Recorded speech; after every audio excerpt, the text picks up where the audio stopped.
ഒറ്റപ്പാലത്തെ ഇരട്ടക്കൊലപാതകവുമായി ബന്ധപ്പെട്ട റിമാൻഡ് റിപ്പോർട്ടിലെ വിവരങ്ങൾ പുറത്ത്. മുഹമ്മദ് റാഫി ലക്ഷ്യമിട്ടത് കൂട്ടക്കൊലപാതകമായിരുന്നു. ഭാര്യയും 4 വയസ്സുകാരൻ മകനും കൊലക്കത്തിയിൽ നിന്നും രക്ഷപ്പെട്ടത് തലനാരിഴയ്ക്ക്. ഒറ്റപ്പാലം ഇരട്ടക്കൊലക്കേസിലെ റിമാൻഡ് റിപ്പോർട്ട് പുറത്തെത്തിയതോടെ ലഹരിക്കേസിൽ പ്രതിയായതിന് പിന്നാലെ മകനെ അച്ഛനോടൊപ്പം വിടേണ്ടെന്ന കോടതി ഉത്തരവ് വന്നതിന് പിന്നാലെയാണ് ഇയാൾക്ക് പകയിരട്ടിച്ചതും ഇരട്ടക്കൊലയിലേക്ക് നയിച്ചതും എന്നുമുള്ള വിവരങ്ങളാണ് പുറത്തുവരുന്നത്.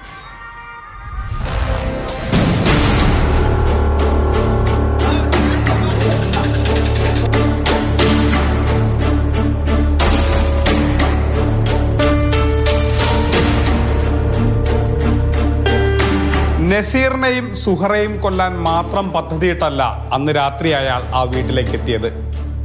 ഭാര്യ സുൽഫിയത്തിനെയും 4 വയസ്സ് മാത്രം പ്രായമുള്ള തൻ്റെ മകനെ കൊല്ലാനും അയാൾ ലക്ഷ്യമിട്ടിരുന്നു.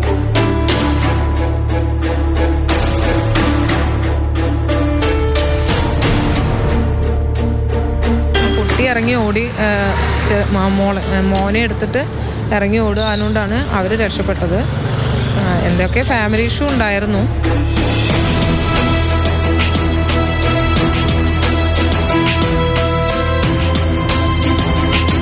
സമയത്ത് ഇവർ രണ്ടുപേരും ഇവിടെ മരിച്ചടക്കുന്നതായിട്ടാണ് കാണുന്നത്. മകളും കുട്ടിയും കൂടി രക്ഷപ്പെട്ട് തൊട്ടകര സെൻറ്ററിലേക്ക് എത്തുമ്പോൾ അവിടെ കുറച്ച് ആളുകൾ കല്യാണത്തിൻ്റെ പരിപാടി കഴിഞ്ഞിട്ട് വന്നിട്ടുണ്ടായിരുന്നു. അപ്പോൾ അവരത് രക്ഷിക്കണമെന്ന് പറഞ്ഞിട്ടാണ് ഇവർ ഓടി ചെല്ലുന്നത്.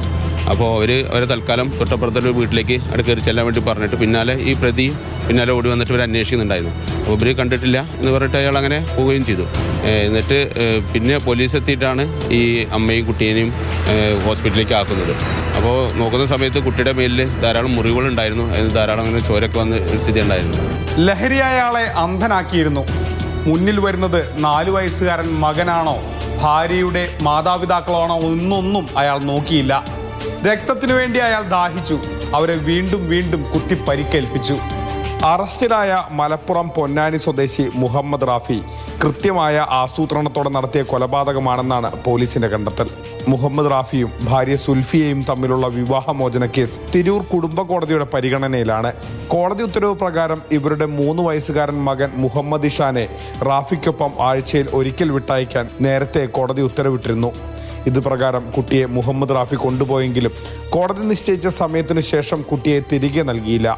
ഇതിനിടെ ഇയാൾ ലഹരി കേസിലും പ്രതിയായി.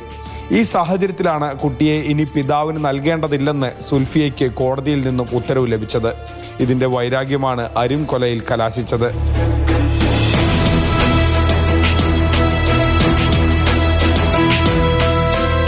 വേർപിടിഞ്ഞിട്ട് കുറച്ചായി. എൻ്റെ കേസ് അടക്കം തുടങ്ങിയിട്ട് അടുത്തായിട്ടുള്ളൂ. വന്ന് താമസിച്ചിട്ട് കുട്ടീനെ അങ്ങോട്ട് കൊണ്ടായാലും സമയത്തിന് ഇങ്ങോട്ട് കൊടുത്ത് വിടലൊക്കെ ആയിരുന്നു. 11 മണിക്ക് ശേഷമാണ് അവിടെ എന്തോ പ്രശ്നം ഉണ്ടായിട്ട് കുട്ടി പെണ്ണും പുറത്തേക്ക് ഓടിക്കൊണ്ടുവന്ന് മറ്റൊരു ചെല്ലുമ്പോഴത്തേനും രണ്ടാളെയും പണി കഴിച്ചിട്ടാവും പോയി എന്നാണ് കേട്ടത്. കഞ്ചാവോ എന്തൊക്കെ തോന്നുന്നുണ്ട്. റാഫി അടുക്കള ഭാഗത്തുകൂടി വന്നാണ് നസീറിനെയും സുഹറയെയും കുത്തിക്കൊലപ്പെടുത്തിയത്.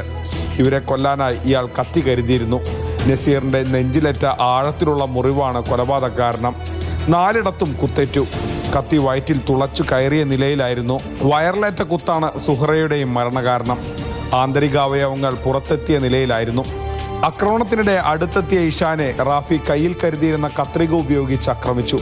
തോളിന് പരിക്കേറ്റ കുട്ടിയെ എടുത്താണ് സുൽഫിയ മറ്റൊരു വാതിലിലൂടെ ഓടി രക്ഷപ്പെട്ടത്.